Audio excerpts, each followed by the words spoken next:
नमस्कार मेरे प्यारे भाइयों, मेरे परमात्मा के प्यारे जीव हंसों।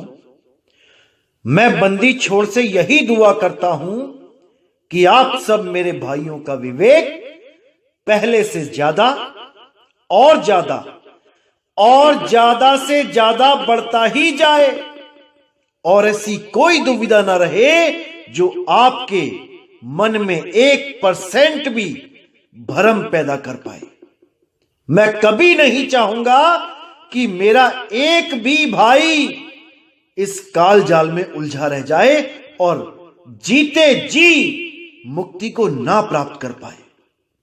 मैं हमेशा मालिक से यही अरदास करूंगा कि सबके सब मेरे भाई जीते जी मुक्ति को अनुभव कर सकें। बहुत खुशी की बात है मेरे भाइयों कि अब शुरुआत हो चुकी है।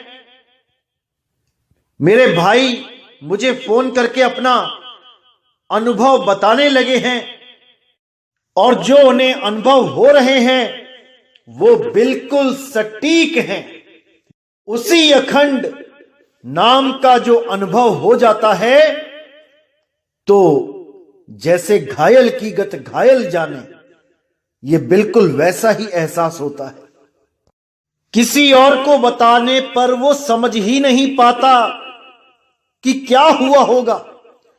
ये केवल वही जान सकता है मेरे भाई जिसने इसको अनुभव किया है। जैसे आपको कभी बिजली का झटका लगा ही नहीं तो कोई आके आपको कितना ही बोलता रहे कि इस तार को हाथ मत लगाना, करंट लग जाएगा, करंट लग जाएगा बहुत तेज, लेकिन आप उसको समझ ही नहीं पाते कि कैसा होता है करंट, कैसा झटका लगता है। और जैसे ही आप उसको छूते हो, आपको झटका लग जाता है, तब आप समझ जाते हो भाई ये क्यों मना किया जा रहा था। इसलिए अनुभव बहुत जरूरी है। हम जितने भी सत्संग करते हैं इनमें वाणियां इसलिए दिखाते हैं ताकि आपको रास्ता चुनने में तकलीफ ना हो, कोई भ्रम ना हो कि जिस रास्ते पे आपको ले जाया जा रहा है वो सही है या गलत। इसका निर्णय आप वाणी देखकर कर सको। कुछ लोगों को बहुत प्रॉब्लम है हम लोगों से, स्पेशली मुझसे, कि ये वाणियां संतों की ले लेके सत्संग करते हैं। ये वाणियां क्यों लेते हैं, ये अपना अनुभव क्यों नहीं बताते। तो मेरे भाई मैं आप लोग को बताना चाहूंगा कि जो सत्संग मैंने किए हैं आज तक, अगर मैं बिना वाणी दिखाए बोलता होता तो आप ही लोग मुझे बार बार पूछते कि जो तुम बात कर रहे हो इसका प्रमाण क्या है। आप ही लोग पूछते, कोई बेगाना नहीं पूछता। इसीलिए मैंने ये वाणियों के प्रमाण पहले से ही ले लिए ताकि जितने भी ये फालतू बोलने वाले हैं इनकी बोलती स्वयं ही बंद हो जाए, ये खुद ही शांत हो जाएं और आपको कोई भी भ्रमित ना कर पाए, क्योंकि वाणी का सबूत आपके सामने रख दिया गया है। ये मैं घर से लिख के लेके नहीं आता, ये वाणियां पहले से ही बंदी छोड़ने लिखवा रखी हैं, क्योंकि इस गुप्त पंथ को उजागर होने में ये वाणियां ही सबसे बड़े सहायक होंगी और हो भी रही हैं। आप सब मेरे भाई इन वाणियों को समझ समझ के ही तो जाग रहे हो। अगर ये वाणियां मैं ना दिखाऊं तो कोई मेरी बातों पे यकीन नहीं करता। मैं बोलता श्वासों का जाप मत करो और आप कहते नहीं। कबीर साहब ने तो बोला है, प्रमाण दो कि कहां पे मना किया है। तो भाई फिर भी तो मुझे वाणियां ही दिखानी पड़ती, इसलिए मैंने वो काम पहले ही कर दिया है ताकि आप लोगों को कोई परेशानी ना रहे और हर चीज को आप भली भांति समझते जाओ। एक एक चीज को आप क्लियर करते जाओ कि कहां पे इन काल दूतों ने आपको उलझा के रखा हुआ था। तो मेरे भाई बहुत जरूरी है वाणियां दिखाना भी। जो हमारा अनुभव है वो हमारे साथ ही है, हमें अपने अनुभव को गाने की जरूरत नहीं है भाई। हम उस रास्ते को दिखाने के लिए आए हैं जिस रास्ते पे चल के वो अनुभव प्राप्त होगा जो हम लोग लेके बैठे हैं। जो अनुभव हमारा है वो इसी रास्ते पे चल के प्राप्त होगा। केवल वाणियां पढ़ने से या सत्संग सुनने से वो अनुभव नहीं होगा, उसके लिए आपको चलना पड़ेगा। जो रास्ता आपको बताया जा रहा है उस पे चलना पड़ेगा और पूरे दृढ़ विश्वास के साथ चलना पड़ेगा। जो कुछ आपको बताया जा रहा है उस पर पूरा विश्वास करना पड़ेगा, क्योंकि भक्ति तो भाई बाद में करोगे, पहले विश्वास करो। कहे कबीर सुनो भाई साधो, मैं तो हूं विश्वास में, पहले विश्वास करो। तो आज का सत्संग स्टार्ट करने से पहले मैं आप सब मेरे भाइयों को लाख लाख बधाई देना चाहूंगा।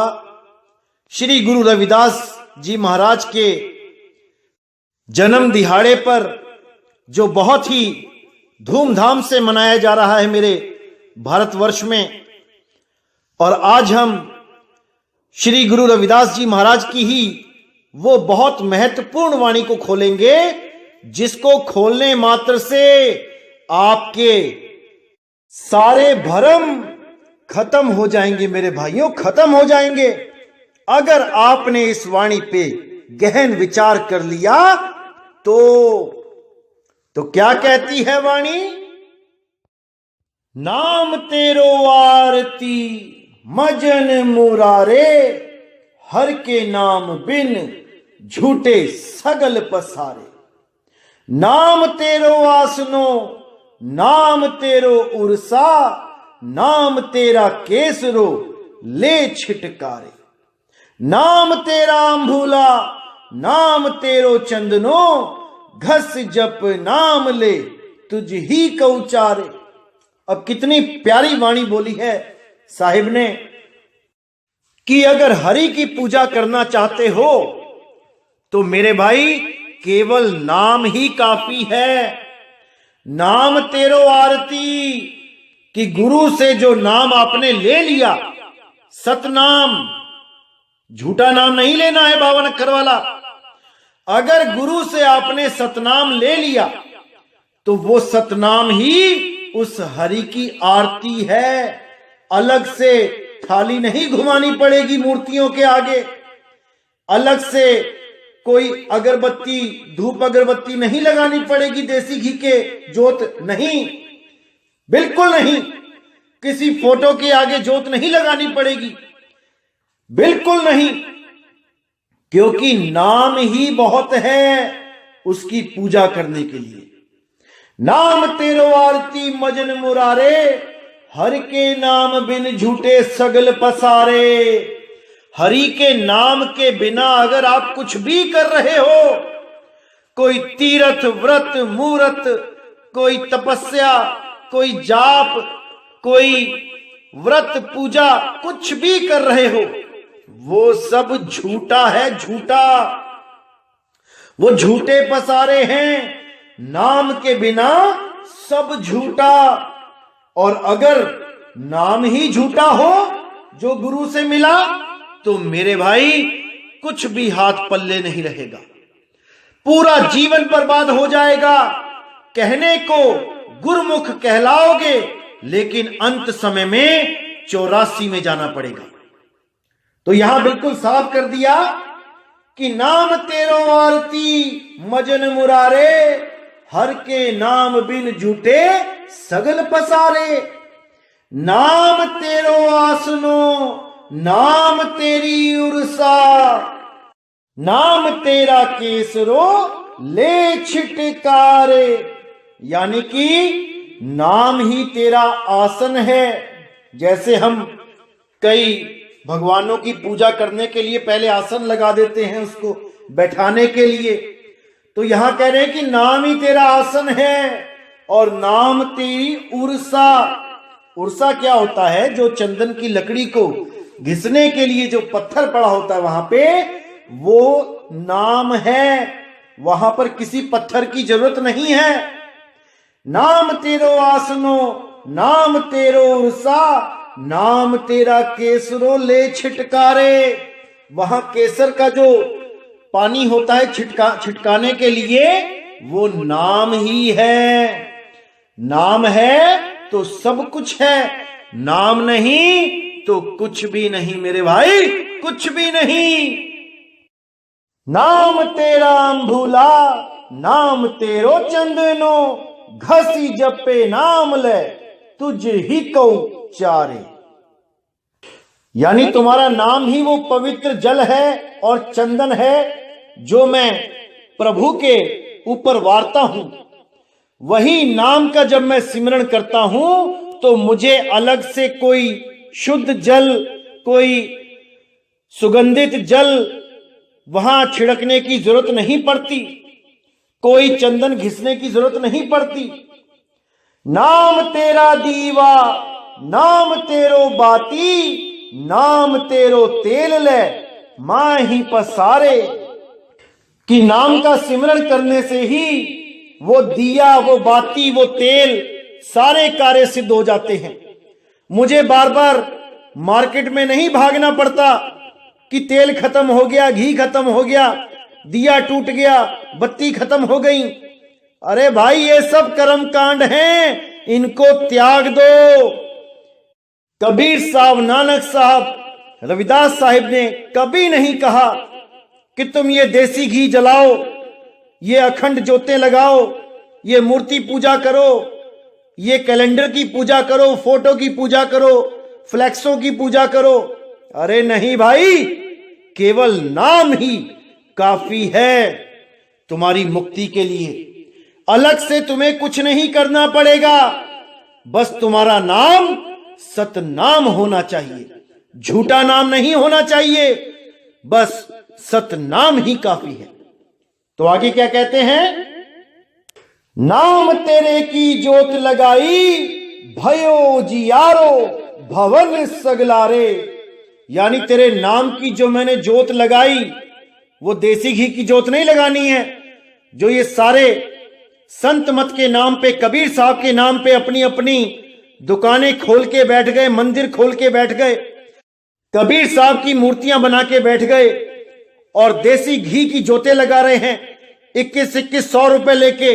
अरे ये सब बंद कर दो मेरे भाई, ये सब पाखंड है। कबीर पंथ में, असली कबीर पंथ में इसकी कोई जगह नहीं है।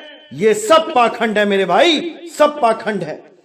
तो यहां पे नाम की महिमा बताई जा रही है कि नाम तेरे की जोत लगाई, वो नाम की जोत है मेरे भाई, नाम की। भयो जियारो भवन सगलारे। भवन यानी ये शरीर, ये मंदिर, अगर वो नाम की जोत जल जाए तो हर मंदिर में उजियारा हो जाएगा। तो उस देसी घी की बात नहीं हो रही यहां पे, ये भाई सतनाम की बात हो रही है। तो आगे कहते हैं, नाम तेरो तागा, नाम फूल माला, भारे 18 सगल जूठारे। तेरा किया तुझ ही किया, अर्पो नाम तेरा तू ही चवर ढोलारे। अब यहां पर साहिब क्या कह रहे हैं कि नाम तेरो तागा, नाम फूल माला, भार 18 सगल जूठारे।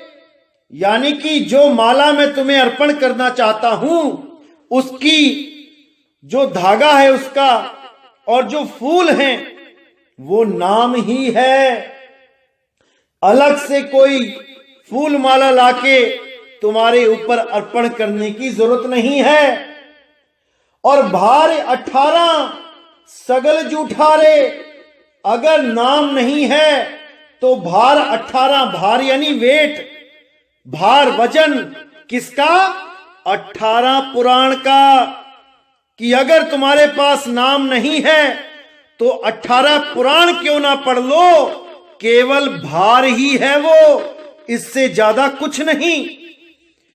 जैसे सर्वानंद बैल पे वेद पुराण गीता भागवत सब उठा के शास्त्रार्थ करने के लिए घूमता रहता था, लोगों को चैलेंज देता रहता था, लेकिन नाम नहीं था उसके पास, उसको नाम का ज्ञान नहीं था, वो भेद नहीं पता था। इसलिए कबीर साहब के पास जब वो चैलेंज करके पहुंचा तो वहां पे वो हार गया, वरना वो सर्वाजीत हो जाता, सर्वानंद ब्राह्मण से सर्वाजीत हो जाता। अगर वो कबीर साहब से ना हारता तो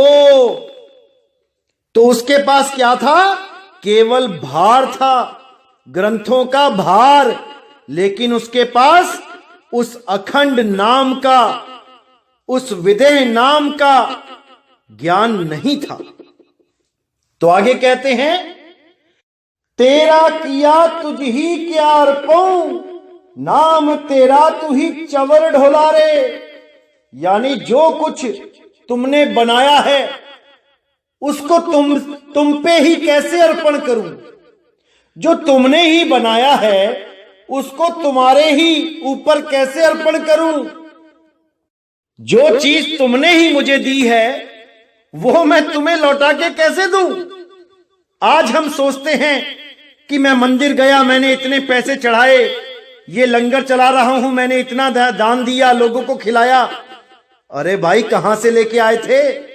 यही मिला तुम्हें, और उसने तुम पर दया करी, इसलिए तुम कमाने लायक हुए। अगर तुम्हारे दोनों हाथ ही बचपन में खराब हो जाते, दोनों पैर खराब हो जाते, आंखों से अंधे हो जाते, तब तुम क्या करते? तो जो कुछ किया उसने किया, तुम्हारा तो केवल नाम हो रहा है। इसलिए कहीं भी सेवा करो, बिल्कुल भाव नहीं आना चाहिए मन में कि मैं सेवा कर रहा हूं। वो सेवा जीरो हो जाती है, जीरो। ऐसा भाव लाओ कि मालिक तेरा ही दिया हुआ है और तेरे ही जीवों पे अर्पण कर रहा हूं। तेरे पे अर्पण नहीं कर सकता, तेरे जीवों पे अर्पण कर रहा हूं। शुक्र मालिक, तूने मुझे ये मौका दिया कि मैं तुम्हारे जीवों की सेवा कर सकूं। तो आगे कहते हैं, नाम तेरा तू ही चवर ढोला रे। जो तुम्हारे ऊपर मैं चवर करूंगा वो नाम ही है, अलग से चवर करने की जरूरत नहीं होगी। जैसे आपने देखा है, बहुत से लोग ग्रंथों के ऊपर चवर करते हैं, कुछ लोग अपने गुरुओं के ऊपर चवर करते हैं, जीवित गुरु के ऊपर करते हैं, तो अच्छी बात है। लोग ग्रंथों के ऊपर चवर करते हैं और बाणी भी यही पढ़ते हैं, फिर भी नहीं समझ में आ रहा कि भैया नाम ही चवर है, अलग से चवर करने की जरूरत नहीं है। आगे कहते हैं, 10 8 68 चारे खानी इह वर्तनी है सगल संसारे। अब यहां पे क्या है? 10 8 68। 10 यानी 10 इंद्रियां, 8 यानी 5 तत्व और 3 गुण, 68 यानी हमारे जो तीर्थ हैं। ये सारे जीव इसी 10 8 और 68 में उलझे पड़े हैं, जो उस नाम को नहीं जानते। चारों खानी के जीव इसी 10 8 और 68 में फंसे हुए हैं। जिनमें बुद्धि विचार नहीं है वो 10 और 8 में उलझे हैं। जैसे 84 के जीव 10 इंद्रियों में, 5 तत्व 3 गुणों में उलझे पड़े हैं, वो 68 में नहीं उलझते। यानी वो तीर्थ यात्राएं नहीं करते, वो पूजा पाठ नहीं करते। लेकिन जो मनुष्य रूपी प्राणी है, ये 10 8 में तो उलझा ही है, 68 का मटका और अपने सिर पे रख लेता है भार। तो ये चारों खानियों के जीव के बारे में बताया गया कि 10 8 68 चारे खानी इह वर्तनी है सगल संसारे। कहे रविदास नाम तेरी आरती सत्य नाम है हरि भोग तुम्हारे। अब यहां पर रविदास जी महाराज ने जो छाप लगाई है, इस छाप पर भी अगर आप विचार कर लो तब भी आपको सतनाम का इशारा हो जाएगा। क्या बोलते हैं साहिब? कहे रविदास नाम तेरी आरती, कि तेरी आरती वो नाम ही है। और कौन सा नाम? सत्य नाम है हरि भोग तुम्हारे, कि जो तुम्हारा प्रसाद है, जो हरि भोग है, वो ही सतनाम है। ओम सोहम सतनाम नहीं है। ओम सोहम काल का नाम है, अक्षर पुरुष का नाम है, परमात्मा का नाम नहीं है, नहीं है, नहीं है। इसको अच्छी तरह समझ लो मेरे भाइयों, क्योंकि सतनाम ही वो परमात्मा का नाम है जो अति गुप्त है, जिसको खोलने के लिए इस 13वें पंथ को उजागर करने की बात करी थी कबीर साहब ने, जिसके लिए बोला था घर घर होगा बोध विचारा। किसका बोध विचार होगा? सत्य नाम का, सत्य नाम का। सत्य नाम ही वो नाम है जिसके द्वारा आप इस भव सागर को पार कर सकते हो। अरे सत्य नाम को सिमर के तर गए पतित अनेक, ते ही कारण नहीं छोड़िए सत्य नाम की टेक, सत्य नाम की टेक। सत्य नाम से दूर नहीं होना है, सत्य नाम है सार। बूझो संत विवेक करी और उतरो भवजल पार, सतगुरु का उपदेश यही। अरे ये सतगुरु का उपदेश है कि सत्य नाम ही सार है, उसके अलावा सब असार है, मिथ्या है, झूठ है, पाखंड है मेरे भाई, पाखंड है।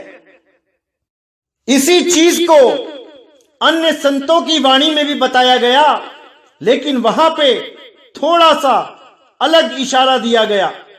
वहां नाम को श्वेत बोला गया कि श्वेत सिंहासन, श्वेत चवर, श्वेत ही फूल, श्वेत ही थाली, श्वेत ही बाती, श्वेत ही सब कुछ।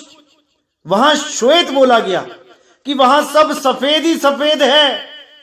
अब ये अज्ञानी जीव जो गुरु बन के बैठ गए, इन लोगों ने क्या घोषणा कर दी कि वहां पे सब कुछ है, वहां पे चवर भी है, सिंहासन भी है, फूल माला भी है, थाली भी है, और ये नहीं समझ पाए कि इसका भाव क्या था। जैसे इस वाणी में बोला गया कि नाम तेरो आरती, नाम तेरो उर्सा, नाम तेरो दिया, नाम तेरो बाती। तो अब कोई बोले कि ये सारी चीजें नाम रूपी तत्व से बनी हैं, जैसे मिट्टी का दिया होता है, चंदन की लकड़ी होती है, तो ऐसे कोई बोले कि नाम रूपी तत्व से सब कुछ बना है, तो उससे बड़ा कोई मूर्ख नहीं है, क्योंकि वो पढ़ तो रहा है क्या लिखा है, लेकिन उसके भाव नहीं समझ पा रहा। इसी तरह जहां पर भी श्वेत सिंहासन, श्वेत चवर ऐसे करके लिखा गया वाणियों में, ये श्वेत क्या है? ये बेदाग आत्म स्वरूप है।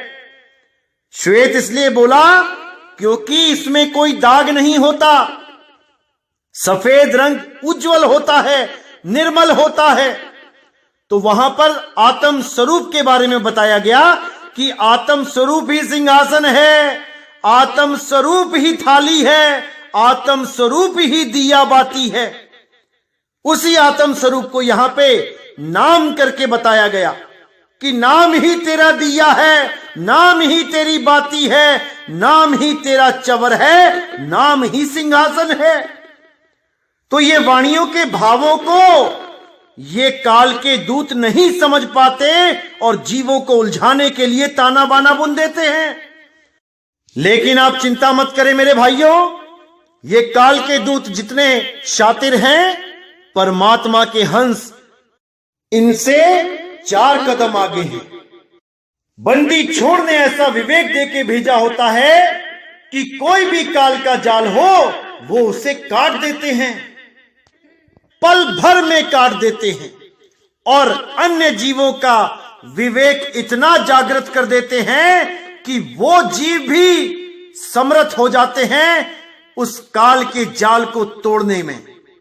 तो मेरे भाई बिल्कुल चिंता मत करना, आपका ये भाई आ चुका है आप सबकी मदद करने के लिए।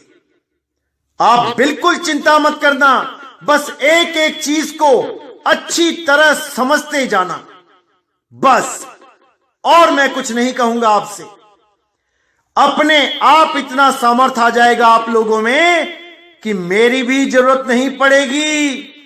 आप खुद इतने सामर्थ्यवान हो जाओगे कि आप स्वयं नीर शीर का निबेड़ा करने लग जाओगे, 100% करने लग जाओगे मेरे भाइयों। विश्वास करो, विश्वास करो अपने इस भाई पे। तो मेरे भाइयों, आज का सत्संग मैं यही समाप्त करता हूं और एक बार फिर आपसे कहना चाहूंगा कि रविदास जी महाराज जी के जन्म दिहाड़े पे आपको हमारी तरफ से लाखों बधाइयां और संपूर्ण विश्व में बैठे हुए संत प्रेमी सज्जनों को नितिन दास की तरफ से कोट कोट वंदना, कोट कोट बधाइयां। संतों के आशीर्वाद से आप सब मेरे भाइयों का जीवन सफल हो जाए, मेरी बस यही अरदास रहेगी सब संतों के चरणों में। तो इसी के साथ मेरे भाइयों मुझे विदा करें। जय गुरु बंदी छोड़ वैराग साहिब, जय गुरु बंदी छोड़ साधु शरण साहिब, जय गुरु बंदी छोड़ बाबा मदन साहिब, मेरे बाबा नानक साहिब, मेरे गुरु अंगद देव जी, मेरे रविदास जी साहिब, मेरे भीखा जी, पलटू जी, गरीबदास जी महाराज, मेरे धर्मदास जी महाराज, मेरे सभी संत, और जय जय सतगुरु बंदी छोड़ सतगुरु सत्य कबीर साहिब की सदा ही जय हो, सदा ही जय हो मेरे मालिक की साहिब बंदगी सतनाम।